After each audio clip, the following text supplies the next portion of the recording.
Hi, this is Jerica Johnson. Thank y'all for joining the very first episode of Blackpacking.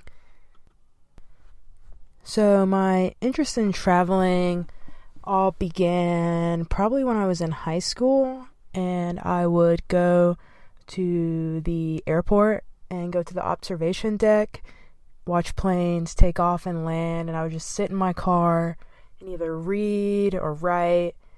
And I was always very intrigued where people were going or where people were coming from, and just knowing their stories. So I did a lot of in the United States traveling with my family growing up. A lot of my family is kind of spread throughout the country. So holidays and birthdays. Did a lot of traveling then, but never traveled outside the country as a kid. And I always told myself when I went to college, I'm going to study abroad. Like, that would be awesome to just live in another country for a whole semester and eat the food, learn the language, and just have that cultural experience. And I never really got the chance because during school I was working 2 jobs. I'm just too busy. So then it was pushed off, and I decided once I graduated that if I decided to go to grad school, that my number one goal was to travel in between that time, because they always say, this is the time to do it when you're in your 20s, this is the time, and I wanted to take advantage of that. Here we are. We have the 2016 election going on, Trump versus Hillary. Everyone's upset. Everyone in the United States is upset by what is going on in the country. And so many people are talking about how they're going to leave the country if Trump's elected. I'm on board. I'm ready to flee. I've been thinking about for so long living in another country. But realistically, it's tough to just uproot and move entirely to another country. So I'm still curious about travel. I'm questioning if people that live outside the States maybe live a better life. Everything is just chaos where I'm living. I'm trying to understand how divided my country is and wanting to understand how we as humans misunderstand each other.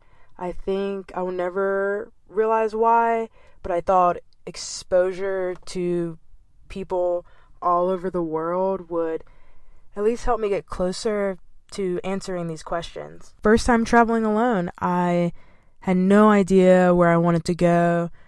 I read a bunch of travel blogs, did a lot of research online on fun places to go, cheap places to go, all that good stuff. And I came across this organization that houses volunteers, and they had locations all around the world. You can just choose where you want to go. You can choose what program you want to do, and you can volunteer while visiting another country. That seemed very appealing to me. It also seemed like a very safe first time me traveling alone outside of the States. And I ended up choosing Cape Town, South Africa. The role I played in my group was to design games and fun activities for the children to play during their free hour. On a side note, I played netball for the first time I was there. I had never seen or heard of this game, but it's where there's a basketball hoop on each end of a court, and there's no backboard on the hoop, it's just a ring. And you can only take a few steps and hold the ball for so long before passing it to a teammate or shooting it. It was a very fun game. All the kids we worked with were from ages 7 to about 12. This one girl, very confident, very outspoken in comparison to her friends, asked me, how many languages can I speak? I tell her I can only speak 1, and she tells me that she can speak 7. She starts listing all the languages she can speak. I'm jealous and impressed at the same time. She then asked me, what is it like being a Black American?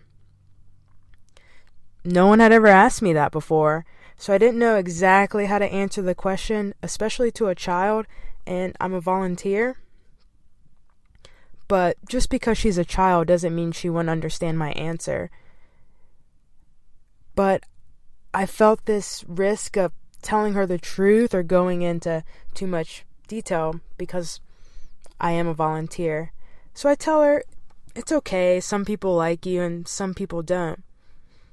From this point on, I realized that question and the theme of my travels is answering, what is it like being a Black American? This would be one of the most common questions that I'm asked in the future when I meet people and I'm traveling to different countries.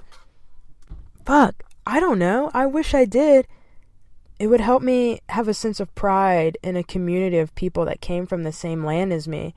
I'm always jealous about people that know their family, background, and history past 4 generations. As humans, I feel at some point in our lives and throughout most of our lives, we question who we are, ourselves, and who we're supposed to be. And having a cultural identity is a big part of that. And it being a mystery can be an insecure feeling to have. It can hurt the confidence not knowing, and being asked that question is being put on the spot. It's tough. Also, during my time in Cape Town, they were experiencing their own political issues. Cab drivers were protesting Uber. Local people were marching in the streets to speak out against their president that they had at the time, Jacob Zuma. And many of the locals I talked to there actually compared him to Trump, which was kind of ironic, thinking that I would be able to find a world outside of my own that was happy with their president, to find out that these issues occur everywhere. I've been to 20 other countries since going to South Africa, and it is still at the top of my list of places to see. There's so much to do for everyone. There's penguins on beaches. There's the Cape of Good Hope, where you can see the Indian and Atlantic Ocean collide in the middle of the sea. Panoramic views when you go to the top of Devil's Peak, Lion's Head, or Table Mountain. I would recommend spending at least 3 weeks to get a full experience and to really engulf yourself with the culture. Well, if you made it this far in the episode, thank you. I'm still working on the audio and learning how to speak into the mic. It's a little weird for me. And if I scared you away, then this podcast, it's just not for you. If you have any questions for me, please feel free to ask. I wanted to create this podcast to have these discussions with other people and answer any questions that may come about. Until the next episode, I'm out.